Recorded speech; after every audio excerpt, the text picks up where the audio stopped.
الحمد لله نحمده ونستعينه ونستغفره ونؤمن به ونتوكل عليه ونعوذ بالله من شرور أنفسنا ومن سيئات أعمالنا من يهده الله فلا مضل له ومن يضلله فلا هادي له ونشهد أن لا إله إلا الله وحده لا شريك له ونشهد أن سيدنا وشفيعنا ومولانا محمدا عبده ورسوله أما بعد فقد قال الله تبارك وتعالى في كلامه المجيد والفرقان الحميد أعوذ بالله من الشيطان الرجيم بسم الله الرحمن الرحيم قد أفلح المؤمنون الذين هم في صلاتهم خاشعون والذين هم عن اللغو معرضون والذين هم للزكاة فاعلون والذين هم لفروجهم حافظون إلا على أزواجهم أو ما ملكت أيمانهم فإنهم غير ملومين فمن ابتغى وراء ذلك فأولئك هم العادون والذين هم لأماناتهم وعهدهم راعون والذين هم على صلواتهم يحافظون أولئك هم الوارثون الذين يرثون الفردوس هم فيها خالدون وقال تعالى في شان حبيبه مخبرا وآمرا إن الله وملائكته يصلون على النبي يا أيها الذين آمنوا صلوا عليه وسلموا تسليما اللهم صل على سيدنا ومولانا محمد وعلى آل سيدنا ومولانا محمد وبارك وسلم الصلاة والسلام عليك يا رسول الله وعلى آلك وأصحابك يا حبيب الله الصلاة والسلام عليك يا شفيع المذنبين وعلى آلك وأصحابك يا رحمة للعالمين سامعین محترم، اولیاء اللہ کی شان کے حوالے سے ہماری گفتگو شروع ہوئی تھی۔ ربیع الثانی کا مہینہ شروع ہوتے ہی، چونکہ اس مہینے کو نسبت حاصل ہے حضور غوث پاک رضی اللہ تعالی عنہ ورحمہ اللہ تعالی، ان کے ساتھ نسبت حاصل ہے بڑی 11ویں کے حوالے سے۔ تو اولیاء اللہ کے حوالے سے ہماری گفتگو چل رہی تھی۔ اولیاء اللہ کی عظمت کیا ہے، اولیاء اللہ کی شان کیا ہے، حقیقی طور پر اولیاء اللہ ہوتے کون ہیں، یہ ساری گفتگو ہم پورے مہینے میں کرتے رہے ہیں۔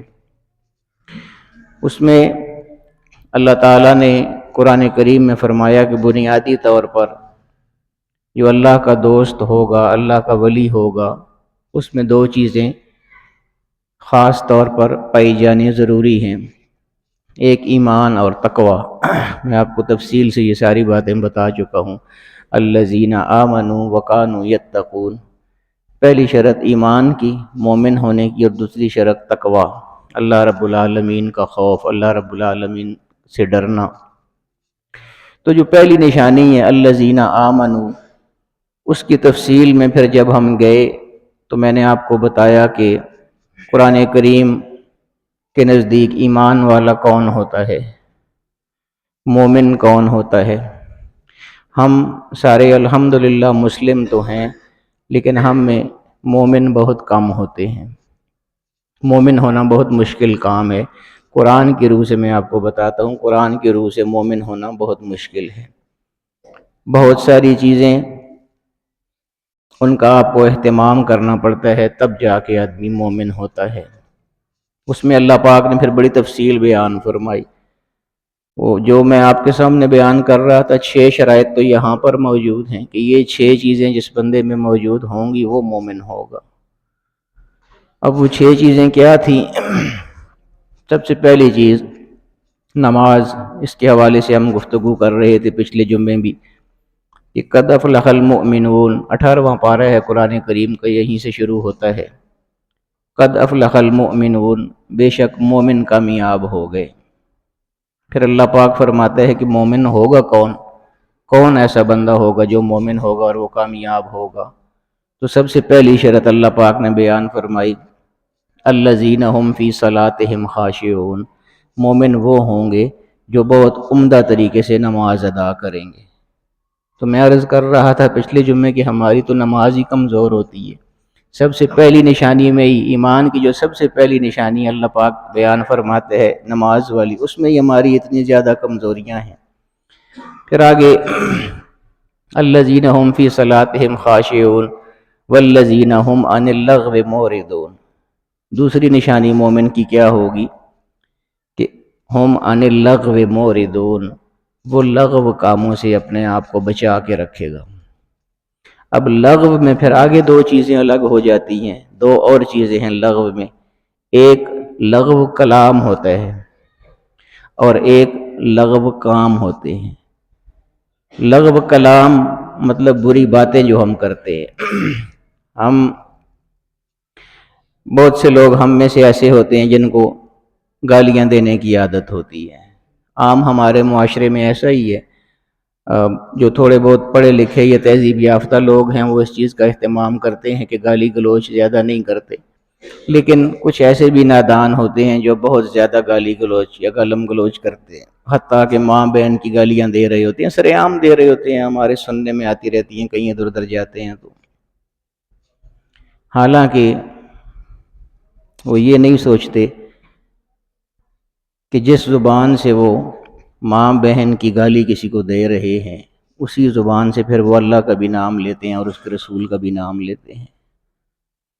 اللہ کے رسول کا نام اور اللہ کا نام لینا، وہ تو حضور علیہ الصلوۃ والسلام کا جو تقدس ہے، وہ فارسی کا ایک شاعر ہے، میرے ذہن میں اس کا شعر آ گیا ہے، یعنی جو حضور کے تقدس کو جاننے والے لوگ ہیں اور حضور کا احترام جاننے والے لوگ ہیں، ان کی کیا کیفیت ہوتی ہے۔ میں عرض کر رہا تھا نا کہ جس زبان سے ہم ماں بہن کی گالی دے رہے ہوتے ہیں، اسی زبان سے پھر حضور کا بھی نام لے رہے ہوتے ہیں، محمد بھی کہہ رہے ہوتے ہیں، حالانکہ اس سے پہلے ہماری زبان پہ کیا کیا چلا ہوا ہے۔ تو وہ فارسی کا شاعر کتنا خوبصورت یعنی حضور کا احترام سکھا رہا ہے۔ وہ کہتے ہیں کہ ہزار بار بشویم دہن بمشک و گلاب، یا رسول اللہ میرا جو منہ ہے، اندر زبان ہے، میرا دہن منہ کا اندرلا حصہ، یا رسول اللہ اس کو اگر میں 1000 مرتبہ بھی عرق گلاب اور مشک و زعفران سے دھو لوں، اتنا اس کو میں پاکیزہ کر لوں، اتنا اس کو خوشبودار کر لوں، اس کے بعد بھی یا رسول اللہ اگر آپ کا نام لوں تو میں سمجھتا ہوں اب بھی میں نے بے ادبی کی ہے۔ ہنوز نام تو گفتن کمال بے ادبی، یعنی اتنا منہ دھونے کے بعد، عرق گلاب کے ساتھ اور مشک و زعفران کے ساتھ دھونے کے بعد اب بھی یا رسول اللہ اگر آپ کا نام لوں تو مجھے ایسے لگتا ہے کہ میں نے بے ادبی کی ہے، میری زبان ہی اس قابل نہیں ہے کہ اس پر آپ کا نام آئے۔ تو ہم جب پھر گالی دے کے حضور کا نام لے رہے ہوں گے تو پھر کیا ہماری حالت ہوگی اور کیا ہمارا مقام ہوگا، اس میں ہم کیا مقام ہم حاصل کر سکتے ہیں اس میں۔ تو یہ لغو کلام اور پھر لغو حرکات، لغو کام جو ہوتے ہیں، برے کام، بہت سارے برے کام ہیں جن کاموں سے اللہ پاک نے منع فرمایا ہوئے، سارے بہت برے کام ہیں، خاص طور پہ جو بڑے گناہ ہیں، زنا ہے، شراب نوشی ہے، سود ہے، یہ سارے بڑے کام برے کام ہیں۔ تو لغو میں یہ چیزیں بھی آ جاتی ہیں ساری، ایک تو زبان کی حفاظت اور دوسرا یہ کہ اپنی حرکات کی حفاظت، اپنے کاموں کی حفاظت، تو یہ دونوں چیزیں بھی اس میں شامل ہیں۔ والذین هم عن اللغو معرضون والذین هم للزکاة فاعلون والذین هم لفروجهم حافظون الا علی ازواجهم او ما ملکت ایمانهم فانهم غیر ملومین فمن ابتغى وراء ذلك فاولئک هم العادون۔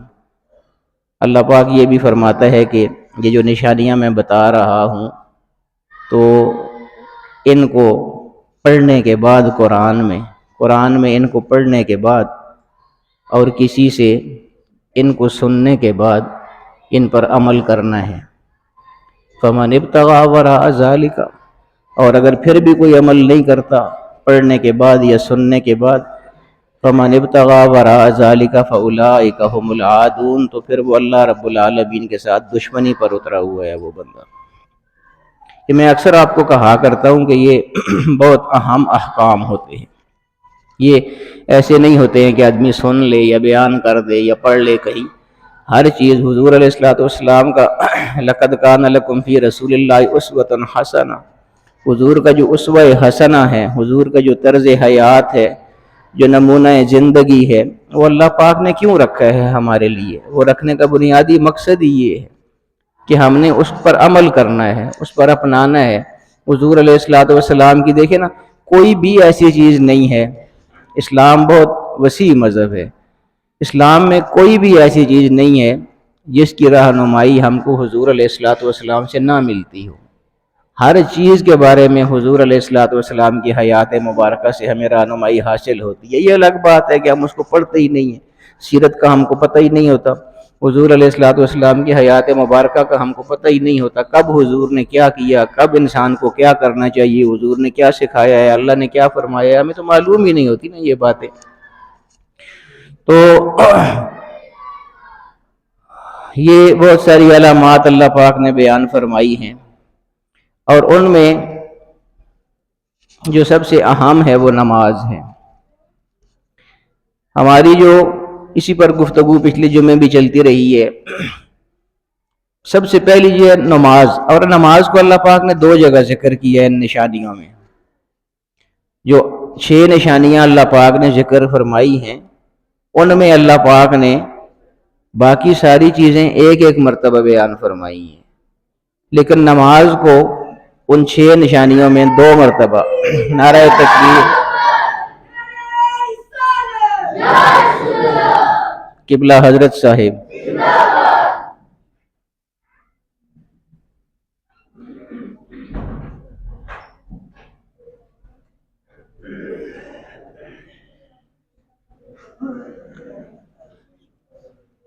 تو یعنی نماز کی اہمیت دیکھیے آپ، اللہ پاک نے مومن کی 6 نشانیاں بتائیں۔ 6 نشانیوں میں ایسا ہی ہونا چاہیے کہ ہر ایک الگ الگ ہونی چاہیے، ایک یہ ہے، ایک یہ ہے، ایک یہ ہے، لیکن نماز کی اہمیت دیکھیے کہ ان 6 نشانیوں میں نماز کو ایک دفعہ نہیں بیان فرمایا بلکہ 2 دفعہ بیان فرمایا۔ سب سے پہلے آیت کا آغاز ہی یہاں سے ہوتا ہے، قد افلح المؤمنون الذین هم فی صلاتهم خاشعون۔ سب سے پہلے نماز کا تذکرہ فرمایا، اور پھر آگے مختلف بیان کرتے کرتے آخری آیت جو ہے پھر وہی ہے، والذین هم علی صلواتهم یحافظون۔ یعنی پہلے میں کیا بتایا کہ الذین هم فی صلاتهم خاشعون، پہلی نشانی یہ ہے کہ مومن جب نماز پڑھے گا تو پورے خشوع و خضوع کے ساتھ، بڑے سکون کے ساتھ، بڑے آرام کے ساتھ نماز پڑھے گا۔ یہاں سے آیت کا آغاز ہو رہا ہے، پھر آگے ساری نشانیاں بتائیں، آخر میں پھر فرمایا کہ ایک اور نشانی یہ ہے کہ والذین هم علی صلواتهم یحافظون، اور وہ مومن وہ ہوگا جو اپنی نمازوں کی حفاظت بھی کرے گا، یعنی کوئی نماز اس کی قضا بھی نہیں ہونے دے گا۔ تو یہ اہمیت نماز کی دیکھیے نا کہ ایک ہی جگہ ایک ہی اسلوب قرآن کریم میں بیان ہو رہا ہے۔ اب پہلے اگر ذکر ہو چکا آغاز میں نماز کا تو پتہ چل گیا، لیکن وہاں نماز کی اور صفت بیان فرمائی اللہ پاک نے، اور آخری آیت میں نماز کی اور صفت بیان فرمائی۔ پہلے میں یہ فرمایا کہ نماز کی یعنی پورے خشوع و خضوع کے ساتھ نماز پڑھے گا مومن، اور آخر میں یہ فرمایا کہ مومن نماز کی حفاظت بھی کرے گا، نماز کو ضائع نہیں ہونے دے گا۔ ہماری کتنی نمازیں ضائع ہو جاتی ہیں، اور پہلی ہی نشانی کی طرف اگر جائیں ہم خشوع و خضوع والی، تو ہماری نمازوں میں کون سا خشوع ہوتا ہے، کون سا خضوع ہوتا ہے؟ ہم نمازوں میں بھولتے کیوں ہیں؟ اسی لیے بھولتے ہیں کہ ہم کو پتہ ہی نہیں ہوتا کہ ہم نے کیا پڑھا ہے، کیونکہ پڑھتے ہوئے ہمارا خیال نماز کی طرف نہیں ہوتا ہے۔ کئی دفعہ ایسے ہوتا ہے کہ میں جان بوجھ کے کئی دفعہ ایسے کرتا ہوں کہ مثلا مغرب کی نماز میں نے پڑھائی، اب ظاہر ہے الحمد شریف پڑھی ہے، اس کے بعد 2 سورتیں میں نے پڑھی تھیں، میں کئی دفعہ اسی وقت نماز پڑھا کے مغرب کی یہاں سے باہر نکلتا ہوں، 2-3 لوگ میرے ساتھ پیچھے جا رہے ہوتے ہیں، ان سے میں پوچھتا ہوں کہ آپ کو یاد ہے میں نے ابھی کون سی 2 سورتیں مغرب میں پڑھی تھیں؟ وہ نہیں یاد ہوتی ہیں ان کو۔ حالانکہ وہ آخری صورتیں ہیں، کوئی ایسی نہیں ہے کہ وہ لمبی صورتیں ہوتی ہیں، انا اعطیناک الکوثر، یہ کس کو نہیں یاد ہے؟ اسی طرح اذا جاء نصر اللہ والفتح کس کو نہیں یاد ہے؟ لیکن چونکہ نماز میں دھیان ہی نہیں ہوتا نماز کی طرف، اس لیے یہی پتہ نہیں ہوتا کہ امام صاحب نے کیا پڑھا ہے۔ تو یہ میں عرض کر رہا تھا کہ ہمارا کیا خشوع ہوتا ہے نماز میں، ہمارا کیا خضوع ہوتا ہے۔ خشوع و خضوع تو حضرت علی کرم اللہ وجہہ الکریم جب ایک دفعہ ان کو تیر لگ گیا تھا پنڈلی میں، یہ ٹانگ کی ہڈی میں، نچلی ہڈی میں، تو وہ نوکدار تیر تھا۔ آپ جانتے ہیں کہ تیر کے 3 نوکیں ہوتی ہیں، ایک آگے بالکل اس کی نوک ہوتی ہے، اور جو آگے اس کا وہ پھل سا ہوتا ہے 2 اس کے پیچھے نوکیں ہوتی ہیں اس طرح، تو وہ گھس تو جاتا ہے کسی چیز میں لیکن پھر باہر نہیں نکلتا ہے۔ حضرت علی کرم اللہ وجہ الکریم کو جب تیر لگا، اب نماز میں خشوع کی بات ہو رہی ہے نا، تو میں عرض کر رہا تھا کہ ہمارا کیا خشوع، ٹھیک ہے ان لوگوں جیسا خشوع تو ہم کو ہو ہی نہیں سکتا حاصل جس طرح صحابہ کرام کو تھا، لیکن جس قدر ہو سکتا ہے ہم نے اتنی بھی تو کبھی کوشش نہیں کی ہے نا۔ تو ان کا خشوع تو ایسا تھا نا نماز میں کہ حضرت علی کرم اللہ وجہ الکریم کو جب پنڈلی میں تیر لگا، اور تیر ایسے لگا کہ یہ پنڈلی آپ جانتے ہیں کہ پچھلی سائڈ پہ گوشت ہوتا ہے اور سامنے ہڈی ہوتی ہے، تو وہ اس انداز میں پیچھے سے آگے لگا کہ گوشت کو چیرتا ہوا وہ آگے ہڈی سے بھی باہر نکل گیا۔ اب اس کو نکالنا تھا، تو اس وقت جراح ہوتے تھے جن کو جراح کہا، آج کل کے سرجن آپ سمجھ لیں، اس وقت جراح ان کو کہا جاتا تھا، جو زخموں کے علاج وغیرہ کرتے تھے، ہڈیوں وغیرہ کے علاج کرتے تھے۔ تو بہت سارے جراح بلائے گئے اس تیر کو نکالنے کے لیے۔ اب مسئلہ یہی تھا کہ وہ گھس تو چکا تھا، ہڈی سے باہر نکل گیا تھا، لیکن اب وہ واپس نہیں آتا تھا کہ پیچھے والی جو اس کی جو نوکیں تھی 2 وہ اس کو نکلنے نہیں دیتی تھی، وہ روک لیتی تھی۔ بہت زور لگایا گیا، بہت زور آزمائی کی گئی، بہت سے جراح متعدد آئے، اپنے اپنے تجربے کیے، انہوں نے نہ نکلا۔ اور پھر مسئلہ یہ ہے کہ تکلیف بہت زیادہ ہوتی ہے۔ آپ خود دیکھیے نا، ہم کو ایک کانٹا چبھ جائے یا کوئی انجیکشن لگتا ہے، سوئی کا کتنی سی ہوتی ہے سوئی، تو کتنا درد ہوتا ہے انسان کو، اور تیر پورا پیوست ہو جائے نہ صرف گوشت میں بلکہ ہڈی میں بھی پیوست ہو جائے اور اس کو پھر نکالنا ہو، تو وہ تکلیف آپ خود اندازہ کیجئے کیسی ہوگی۔ حضرت علی شیر خدا تھے، بہت بہادر شخصیت ہے، لیکن تکلیف تو تکلیف ہے اپنی جگہ، وہ تو ہوتی ہے، درد تو ہوگا، لازماً ہوگا، یہ تو طبعی چیزیں ہیں نا، فطری چیزیں ہیں۔ تو وہ جو بھی نکالنے کے لیے آتا تھا حضرت علی کرم اللہ وجہ الکریم کو بہت تکلیف ہوتی تھی اور وہ نکل بھی نہیں رہا تھا۔ اب خشوع دیکھیے کیا ہوتا ہے نماز میں خشوع، جب اللہ رب العالمین کے ساتھ کسی، میں آپ کو پچھلے جمعے بتا رہا تھا نا کہ جب ہم نماز کی نیت ہی کرتے ہیں تو اللہ اکبر کہتے ہیں، تو ہاتھ اٹھانے کا مطلب ہی یہ ہے کہ اب دنیا سے میں نے ہاتھ اٹھا لی ہے، دنیا داری سے ہاتھ اٹھا لی ہیں، بس اب اس کی بارگاہ میں حاضر ہو گیا ہوں۔ تو وہ جو لوگ اس کی بارگاہ میں واقعی حاضر ہو جاتے ہیں، ہم تو رسمی سی نماز ادا کرتے ہیں، صاف سی بات ہے، میں تو اکثر یہ کہا کرتا ہوں کہ ہماری نماز تو رسمی نماز ہے، اس میں وہ خشوع خضوع والی کیفیت ہوتی ہی کوئی نہیں ہے۔ ان لوگوں کی نمازیں تو ایسی ہوتی تھی نا۔ بہت سے جراح آئے، اپنے اپنے طریقے آزمائے، تکلیف کی وجہ سے وہ نکل نہ سکا۔ حضرت علی کرم اللہ وجہ الکریم کو تکلیف بہت ہوتی تھی۔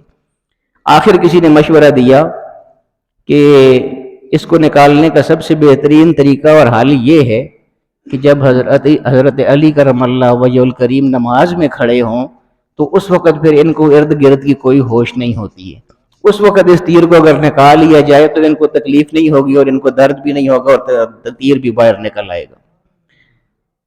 چنانچہ حضرت علی کرم اللہ وجہ الکریم جب نماز کے لیے کھڑے ہوئے تو وہ تو پھر وہ ہاتھ جب اٹھاتے تھے تو وہ اسی طرح ہی اٹھاتے تھے نا، پھر دنیا کی انہیں کوئی ہوش نہیں ہوتی تھی، پھر تو اللہ رب العالمین کے ساتھ رابطہ ہو جاتا تھا، ان کو اس ماہویت میں آ جاتے تھے، اس اظہار میں آ جاتے تھے۔ نماز شروع کی حضرت علی کرم اللہ وجہ الکریم نے، تو جب نماز شروع کی تو کوئی پاس بندے نہیں تھے، اکیلے تھے حضرت علی۔ نماز کے دوران وہ جراح کو بلا لیا گیا جس نے تیر نکالنا تھا، بہت سارے لوگ بھی اکٹھے ہو گئے۔ اب حضرت علی کرم اللہ وجہ الکریم کو کوئی پتہ نہیں ہے کہ بہت سارے لوگ اکٹھے ہو گئے ہیں، لوگ آ گئے ہیں، وہ اپنا اللہ کے ساتھ مگن ہے اپنی نماز میں، ارد گرد کی کوئی ہوش ہی نہیں ہے۔ اس دوران وہ جو جراح تھا اس نے اس تیر کو پکڑ کے زور لگا کے، بلکہ روایات میں آتا ہے کہ ایک اکیلا نہیں تھا، بہت سارے لوگوں نے اس تیر کو زور لگایا تھا، تب وہ اس ہڈی سے باہر نکلا، ایسا سخت پھنسا ہوا تھا، باہر نکل آیا۔ حضرت علی نماز پڑھ رہے ہیں، کوئی پتہ نہیں ہے ان کو کہ تیر باہر نکل گیا ہے۔ بعد میں جب انہوں نے سلام پھیرا تو ارد گرد دیکھا تو بہت سارے لوگ کھڑے تھے، تو حضرت علی حیرت زدہ ہو گئے، فرمایا کیوں کھڑے ہوئے اتنے لوگ، کیا ہو گیا ہے؟ تو انہوں نے عرض کی کہ جی وہ آپ کی پنڈلی سے تیر نکالنا تھا، اس کے لیے سارے آئے ہوئے ہیں۔ تو فرمایا نکالو نہ، نکال کیوں نہیں رہے ہو؟ انہوں نے عرض کی کہ نکال لیے ہے حضور، نکل گیا ہے، بس اب نکل چکا ہے وہ۔ تو یہ خضوع اور خشوع یہ چیز ہے نا، ہماری نمازوں میں کہاں یہ خشوع ہو سکتے ہیں، کہاں یہ خضوع ہو سکتے ہیں۔ تو بہرحال یہ نشانیاں ہیں مومن کی جو میں آپ کو بتا رہا تھا، اللہ رب العالمین نے جو بیان فرمائی ہیں۔ اور انہی نشانیوں میں آگے چل کے ایک آتا ہے والذین هم لاماناتہم وعہدہم راعون۔ مومن کی ایک نشانی یہ ہوگی کہ اس کو جب کوئی امانت دی جائے، اس کے پاس کوئی امانت رکھی جائے تو وہ اس میں خیانت کبھی نہیں کرے گا۔ والذین هم لاماناتہم وعہدہم، اور جب وہ کوئی وعدہ کرے گا تو اس کو ہر حال میں پھر پورا کرے گا۔ یہ دو نشانیاں بھی مومن کی ہیں کہ ایک تو وعدہ خلافی کبھی نہیں کرے گا، اور دوسرا یہ کہ امانت میں خیانت نہیں کرے گا۔ بلکہ حضور علیہ السلام نے تو یہ منافق کی نشانی بھی بتائی ہے، فرمایا اذا تؤمن خان، جب اس کو امانت دی جائے گی تو وہ اس میں خیانت کرے گا، یہ مومن نہیں ہوگا، یہ پکا منافق ہوگا جو ایسا کرے گا۔ اللہ تعالی ہم کو منافقت سے بچائے۔ آپ جانتے ہیں کہ ان المنافقین فی الدرک الاسفل من النار، قرآن کریم میں آتا ہے۔ یہ میں اکثر کہا کرتا ہوں کہ منافق کو یہ نہ سمجھا کریں کہ حضور کے زمانے کے جو لوگ تھے وہ منافق تھے، ہم بھی منافق ہو سکتے ہیں۔ منافق کا مطلب کیا ہوتا ہے کہ جو بندہ سامنے اور کرتا ہو، پیٹھ کے پیچھے اور کرتا ہو۔ آج ہم سب کیا کرتے ہیں؟ میرے سامنے کوئی بندہ آئے گا، میری تعریفیں کرے گا، جب مجھ سے دور ہو جائے گا میری پیٹھ کے پیچھے میری برائی کر رہا ہوگا۔ تو یہی منافقت ہے نا۔ اور کیا ہے منافقت؟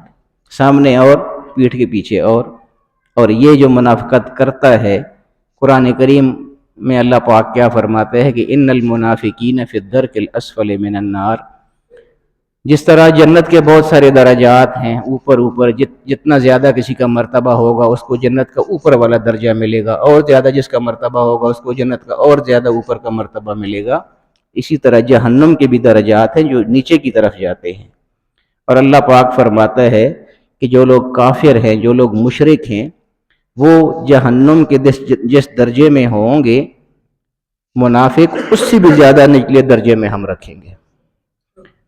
تو آج اگر ہم میں منافقت ہوگی تو ہم سوچ لیں ہم کس درجے میں جائیں گے پھر۔ اور اگر